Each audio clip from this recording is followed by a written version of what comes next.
അങ്ങനെ 2 ദിവസത്തെ മഴയങ്ങ് നിന്നു. അന്ന് മുങ്ങിയ സൂര്യൻ ദേ ഇപ്പൊ പ്രസന്റ് അടിച്ചിട്ടുണ്ട്. മഴ മാറിയ ചെയ്യാൻ വേണ്ടി പെൻറ്റിങ് വെച്ച കാര്യങ്ങളൊക്കെ ഒന്ന് പുറത്തുപോയി സെറ്റാക്കിയിട്ട് വീട്ടിലെത്തി. അപ്പോഴോ ഒടുക്കത്തെ വിശപ്പ്. നമുക്ക് നല്ല ചൂട് ആലു പറാത്ത ഉണ്ടാക്കാം. ഇതിനായിട്ട് വേവിച്ച് വെച്ച പൊട്ടാറ്റോ ഒന്ന് മാഷ് ചെയ്യാം. ഇതിലോട്ട് ജിഞ്ചർ ഗാർലിക് പേസ്റ്റ്, ചോപ്പ് ചെയ്ത ഓണിയൻ, ഗ്രീൻ ചില്ലി, കുറച്ച് മല്ലിയില, മഞ്ഞപ്പൊടി, ഗരം മസാല, ചാറ്റ് മസാല, ആവശ്യത്തിന് സോൾട്ട് കൂടെ ചേർത്ത് ഒന്ന് മിക്സ് ചെയ്തെടുക്കാം. നോർമലി ചപ്പാത്തിക്ക് മാവ് സെറ്റാക്കുന്ന പോലെ ഒന്ന് കുഴച്ചെടുത്തിട്ട് അതിലോട്ട് ഈ പൊട്ടാറ്റോ ഫില്ലിംഗ് വെച്ച് ഒന്ന് പരത്തിയെടുക്കാം.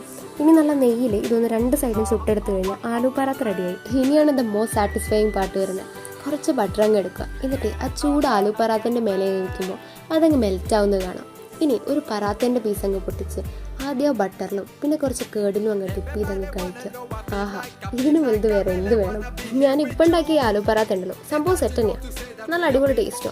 പക്ഷേ ഉണ്ടല്ലോ, സത്യം പറഞ്ഞു കഴിഞ്ഞാൽ ഞാൻ ഇതുവരെ കഴിച്ചതിൽ ഏറ്റവും ടേസ്റ്റ് എൻ്റെ സിതുമാവൻ ഉണ്ടാക്കിയിട്ടുള്ള ആലു പറാത്തയാണ്. അതിന് വല്ല വേറെ ഒന്നിനും പറ്റും.